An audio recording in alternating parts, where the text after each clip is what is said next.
Assalamualaikum warahmatullahi wabarakatuh. Selamat pagi, salam sejahtera untuk kita semua. Om Swastiastu, Namo Buddhaya, salam kebajikan. Tentunya mewakili Direksi BRI ingin mengucapkan terima kasih kepada rekan-rekan media atas kehadirannya dalam acara press conference kinerja keuangan triwulan 3 2025 PT Bank Rakyat Indonesia. Saya akan memulai dulu dengan bicara tentang kondisi ekonomi makro dan kebijakan moneter sebagai katalisator. Baiklah rekan-rekan media yang saya hormati, kalau kita melihat kondisi makro ekonomi nasional hingga triwulan 3 tahun 2025 menunjukkan tren yang membaik. Hal ini digambarkan dari tren pertumbuhan PDB yang tetap terjaga di atas 5% dan diproyeksikan akan tetap stabil. Sementara itu, prospek pertumbuhan ekonomi masih ditopang oleh ruang fiskal pemerintah dengan belanja pemerintah yang terus meningkat secara bertahap.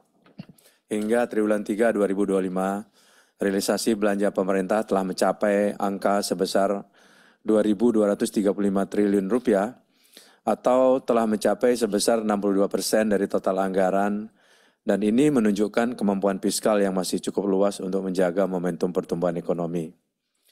Dari sisi moneter, inflasi berada pada level yang stabil dengan laju inflasi sekitar 2,6% pada tahun 2025. Sementara itu kondisi nilai tukar dan cadangan devisa yang kuat mendukung pelonggaran kebijakan moneter Indonesia. Bank Indonesia juga terus memberikan dukungan terhadap stabilitas sistem keuangan melalui penyesuaian suku bunga acuan, kebijakan, dan ekspansi likuiditas. Hingga September 2025, BI rate terus melandai hingga berada di level 4,75% dan diikuti penurunan suku bunga pasar uang antar bank. Rekan-rekan media yang saya banggakan,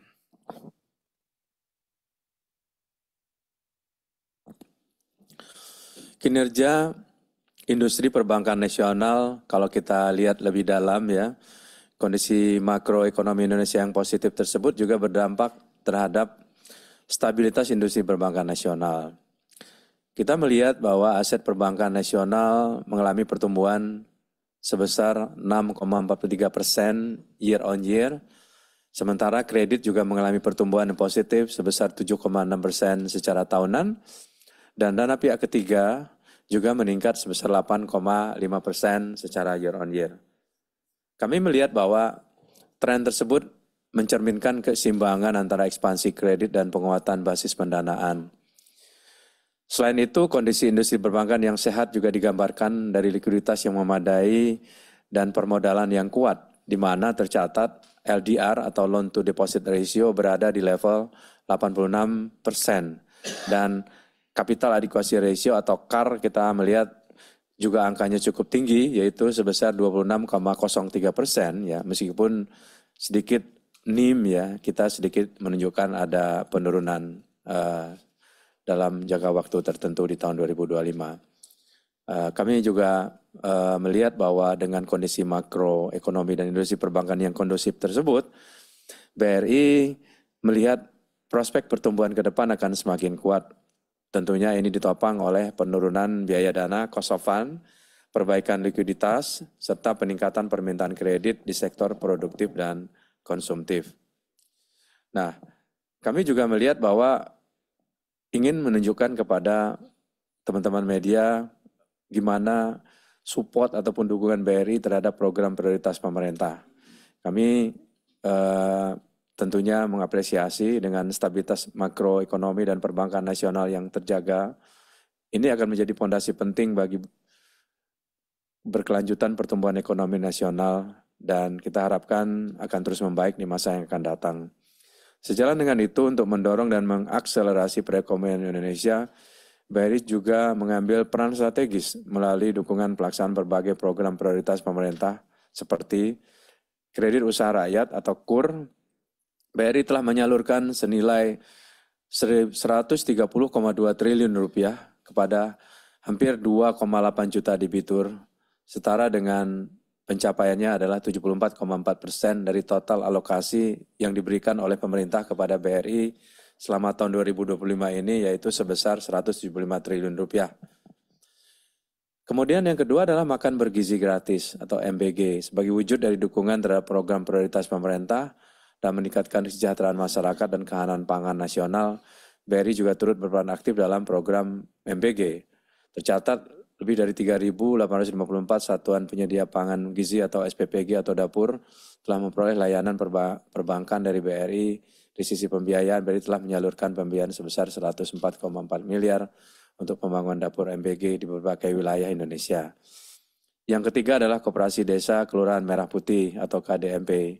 Jika turut ya BRI dalam hal ini mendukung program Koperasi Desa Kelurahan Merah Putih dan tentunya juga melalui pendampingan dan pemberdayaan terhadap koperasi serta menyediakan layanan transaksi perbankan masyarakat melalui agen briling, karena kita punya agen briling yang cukup besar, jumlahnya hampir 1,2 juta tersebar di seluruh Indonesia.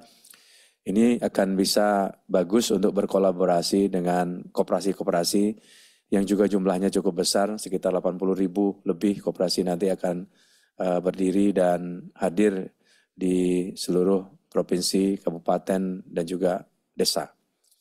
Nah, yang berikut adalah fasilitas likuiditas pembiayaan perumahan atau FLPP. BRI juga berpartisipasi dalam mendukung program 3 juta rumah dengan penyaluran FLPP kepada lebih dari 110.000 masyarakat berpenghasilan rendah atau MBR di seluruh Indonesia dengan nilai penyaluran sekitar 15,07 triliun rupiah. Ini yang dicatat di angka akhir September 2025. Kemudian kami juga mendapat penugasan untuk dana sisa anggaran yang lebih dikenal dengan dana SAL terkait dengan dana penempatan pemerintah melalui Kementerian Keuangan beberapa waktu yang lalu. Dari 200 triliun yang dialokasikan oleh pemerintah melalui Kementerian Keuangan, BRI mendapat pagu ataupun alokasi sebesar 55 triliun.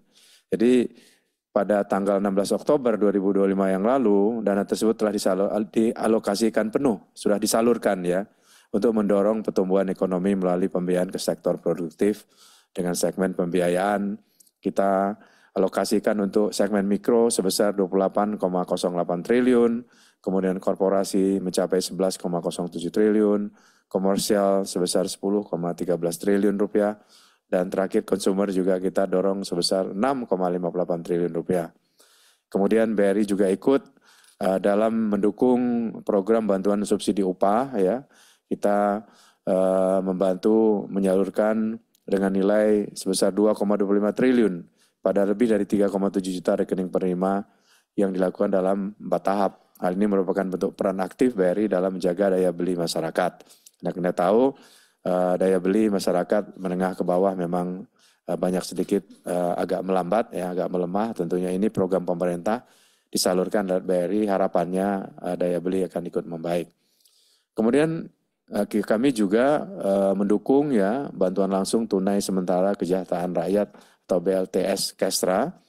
Dan yang terbaru BRI berkomitmen untuk mendukung pemerintah dalam menyalurkan bantuan langsung tunai ini, BLTS Kesra, dalam menjaga daya beli dan memperkuat ketahanan ekonomi masyarakat. Nah, kita tentunya juga tidak henti-henti seperti disampaikan pada kuartal yang lalu bahwa BRI punya agenda untuk transformasi. Kita bungkus dengan brand bernama BRI Polution Reignite. Ini merupakan komitmen BRI dalam mendukung berbagai program prioritas pemerintah tidak hanya diwujudkan melalui penyaluran pembiayaan dan pemberdayaan masyarakat, tapi juga melalui langkah-langkah strategis dalam memperkuat fondasi perusahaan. Nah, sebagai bentuk kesiapan menghadapi dinamika ekonomi dan kebutuhan nasabah yang terus berkembang, BRI saat ini tengah menjalankan program transformasi yang kami sebut tadi sampaikan BRI Polution Reignite dengan 2 pilar utama. Yang pertama adalah kami sedang melakukan transformasi masif dari sisi bisnis funding ya. Ya, gimana kita mendorong secara optimal mesin-mesin transaction banking baik yang retail maupun wholesale untuk memupuk dana murah ya, kasa lebih tinggi lagi. Kemudian pilar kedua adalah kita tahu bahwa core bisnisnya BRI ini adalah mikro dan UMKM. kita terus memperbaiki mesin core bisnis kita, yaitu mikro dan SME. Dan juga kita tidak saja fokus dalam mikro dan SME, tapi juga kami saat ini sedang membangun yang new core atau second core bisnis yang berkelanjutan. Ini adalah bisnis yang memang menjanjikan ya, consumer banking yang saya rasa itu bisa menjadi substitute juga untuk pertumbuhan bisnis di sisi UMKM. Nah, dari sisi funding ini, BRI meningkatkan produktivitas dan kapabilitas tenaga pemasar, memanfaatkan potensi segmen emerging affluent, serta memperkuat kolaborasi antar segmen untuk meningkatkan penetrasi value chain dan memperkuat sinergi dengan anak perusahaan. Tentunya juga didukung oleh infrastruktur transaction banking baik retail maupun wholesale yang pada dasarnya dengan transaksi yang terus meningkat dan juga volume transaksi yang meningkat pada akhirnya akan membawa kasa lebih banyak kepada BRI. Nah, sementara itu pada sisi core tadi, bisnis lending kita juga melakukan revamp atau melihat ulang bisnis model mikro agar lebih fokus pada perbaikan kualitas aset dan perkuat dominasi bisnis payroll. Ini adalah bagian dari tadi kita membangun capability untuk second core kita, tidak hanya untuk payroll tapi juga untuk auto loan, untuk KPR ya, serta gadai emas yang tentunya di saat yang sama risk management untuk kredit small dan medium juga akan terus diperkuat dengan meningkatkan produktivitas dan pertumbuhan yang berkesinambungan di segmen komersial. Nah, dua pilar transformasi tersebut akan ditopang dengan 3 fondasi bisnis yang tentunya best practice, akan memperkuat organisasi dan juga distribution serta operasional BRI. Dan kita juga saat ini juga tidak hanya fokus pada bisnis ya, transformasi juga kita lakukan untuk enabler, untuk support ya, termasuk human capital, serta kita juga memperbaiki leveling manajemen risiko baik enterprise risk management maupun portfolio risk management secara end to end. Teman-teman media yang kami hormati ya, sekali lagi tentunya inisiatif-inisiatif tadi kita lihat akan terus berdampak positif kepada pertumbuhan bisnisnya BRI. Sebagai bagian dari strategi diversifikasi sumber pertumbuhan tadi, BRI juga terus mengembangkan second core of growth. Ini tentunya consumer ya, consumer banking. Consumer banking ini adalah salah satu upaya kita atau strategi kita untuk meningkatkan revenue pool di masa yang akan datang. Dan melalui penguatan segmen consumer ini dan pengaman layanan bullion misalnya atau bank emas, karena kita beruntung punya pegadaian ya di dalam BRI Group, ini juga potensi bisnis yang cukup baik di masa yang akan datang. Gimana kita melihat bahwa segmen consumer ini kita terus fokus ya memperluas basis nasabah payroll. Nah, selama ini memang BRI sangat kuat ya di ASN, kemudian di TNI, Polri, ya, Kejaksaan dan seterusnya. Kita juga akan berusaha untuk naik kelas ya, level up untuk meningkatkan lebih banyak lagi payroll di sisi medium up gitu ya. Kita akan coba masuk juga ke company-company besar ya yang tentunya bisa memberikan kualitas payroll yang lebih baik. Nah, di samping itu terkait juga dengan bisnis KPR atau mortgage, kita juga memperluas kerjasama dengan pengembang ya, atau developer, baik tier 1 tentunya, tier 2 lah, maksimal tier 2, serta menjaga ekspansi ekspansif pada portofolio refinancing dan secondary market. Dan ada mainan baru ya buat BRI, selama ini mungkin belum terlalu menjadi perhatian ya, kita juga akan meningkatkan bisnis pembiayaan kendaraan bermotor, baik itu mobil dan sepeda motor. Nah, BRI akan memanfaatkan sinergi perusahaan anak untuk terus mendorong joint financing pada bisnis ya. Tadi consumer finance terkait dengan auto loan ini kita akan terus membangun, merevamp ya BRI Finance untuk bahu-membahu bersama dengan BRI membangun bisnis auto loan ini atau KKB ya. Nah, pada bisnis lain misalnya kita juga ingin mendapatkan fee income yang lebih baik dari sisi wealth management business untuk tapping up ya nasabah-nasabah yang ada di urban, di kota-kota besar yang butuh layanan priority banking, wealth management ini juga satu sisi terus kita dorong untuk mendapatkan revenue yang lebih baik ya. Dan kita juga tidak hanya fokus ke kasa, tapi juga kita ingin menumbuhkan fee-based income yang cukup di level yang kita harapkan. Nah, ini juga mainan baru ya, Bullion Services ini mainan baru. Kami mengerti bahwa Pegadaian hari ini punya mungkin lebih dari 4.000 cabang ya. Dan mereka sudah menjalankan bisnis ini. Pegadaian itu bisnis emas sudah 124 tahun ya tahun ini. Dan mereka baru saja meluncurkan super app ya namanya Tring ya untuk gimana membeli emas melalui digital ya. Tapi sebagai bagian dan strategi ini adalah bagian strategi diversifikasi layanan kita tidak hanya tadi dari sisi mikro, SME, tapi juga kita ingin tumbuh di ekosistem emas nasional dan kita sudah lakukan luncurkan Bullion Service melalui Pegadaian dan juga menggunakan outlet yang ada di BRI. Kami juga memilih beberapa cabang tertentu yang memang secara karakteristik cocok untuk mendorong bisnis emas ini. Kita juga membantu Pegadaian dengan cara memberikan space di Brimo ya. Ada fitur-fitur khusus untuk nasabah BRI yang menggunakan BRI Brimo bisa membeli emas, cicil emas, gadai emas dan membuka tabungan emas melalui Brimo.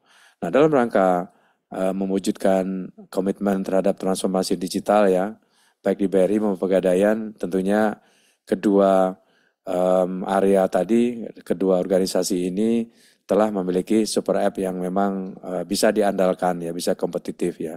Kita ingin mengintegrasi layanan emas Pegadaian ini tidak hanya di Tring tadi, tapi juga melalui Brimo yang kita tahu bahwa saat ini melalui Brimo sudah bisa customer bisa membuka tabungan emas, cicil emas, dan cetak emas ini sedang dilakukan melalui ATM ya.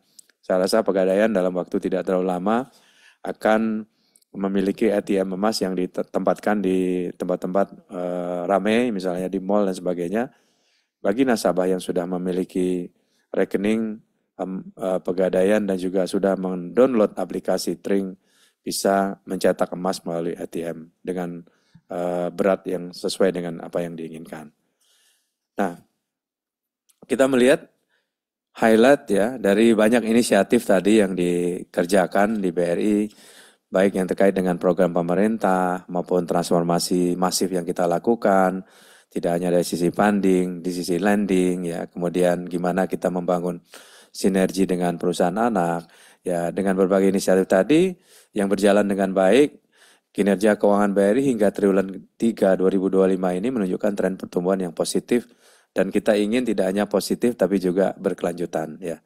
Sustainability-nya kita bayangkan, kita pikirkan harus terus berlanjut di masa yang akan datang.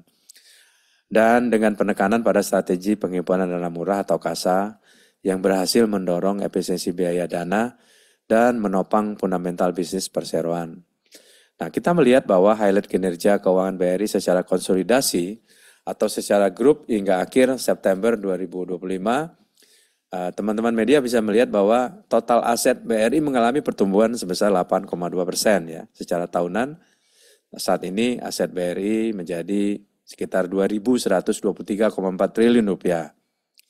Kemudian kabar baik juga adalah dari sisi funding atau pendanaan, DPK BRI juga menunjukkan peningkatan yang solid ya didorong oleh pertumbuhan dana murah KASA yang terus menguat, di mana total dana pihak ketiga tercatat tumbuh 8,2% year on year menjadi sekitar 1.474,8 triliun rupiah.